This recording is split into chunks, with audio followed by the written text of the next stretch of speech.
Une main pour un espoir est une association qui œuvre pour les enfants, les sans-abri et les familles en difficulté. On est basé sur Volstroff et donc la raison première de notre association, c'est d'œuvrer pour les enfants qui sont placés sous l'aide sociale à l'enfance dans des maisons d'enfants à caractère social. Donc des enfants qui ont à un moment donné été considérés en danger dans leur famille et donc placés sous les services de protection à l'enfance. Et à côté de cela, nous aidons également les plus démunis, donc que ce soit les personnes sans abri ou les familles en très grande précarité. Donc en collectant soit des affaires de première nécessité et également en distribuant des repas ou toutes choses dont ils pourraient avoir besoin, en faisant ce qu'on appelle des maraudes. Donc on va directement à la rencontre des sans-abri et leur apporter tout cela. Aider son prochain est une vocation pour l'association. Alors on a commencé par être un collectif de bénévoles, c'était en 2017. On était un groupe d'amis, on voulait œuvrer pour les enfants, on ne savait pas vraiment pourquoi.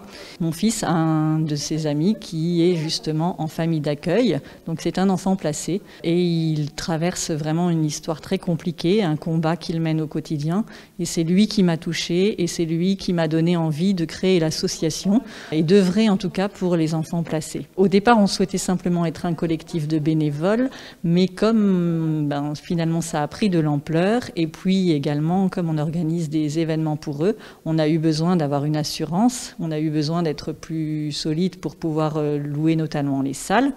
On a décidé de créer l'association et d'être une association à proprement parler et donc ça s'est fait en mai 2018. Mais pour apporter encore plus de bonheur et de réconfort à toutes ces personnes démunies, Une main pour un espoir a lancé l'opération Boîte à chaussures. Une boîte remplie de cadeaux pour que toutes ces personnes ne soient pas les oubliées de ce Noël 2020. Depuis 2018, on a lancé cette opération qui fonctionne très bien, qui s'appelle Boîte de chaussures pour les plus démunis. Il y a 2 ans, on l'a simplement ciblée sur les sans-abri.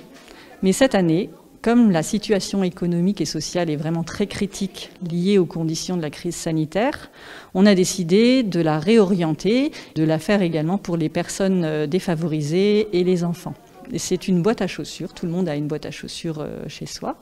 Et dans cette boîte de chaussures, eh bien, on peut mettre par exemple des gourmandises, des biscuits, des choses qui sont liées à Noël pour faire plaisir à la personne qui va la recevoir. Et ensuite, on a orienté en fonction du public ciblé. Si c'est pour les sans-abri, on conseille par exemple des masques, du gel hydroalcoolique, des lampes de poche, portefeuille, pourquoi pas des mots fléchés avec un stylo, également des choses dont ils peuvent avoir besoin, des produits d'hygiène, des choses comme ça. Et on demande aux personnes de les emballer comme un cadeau de Noël. Mais pour de telles opérations, les points de collecte sont importants et jouent un rôle majeur pour l'association.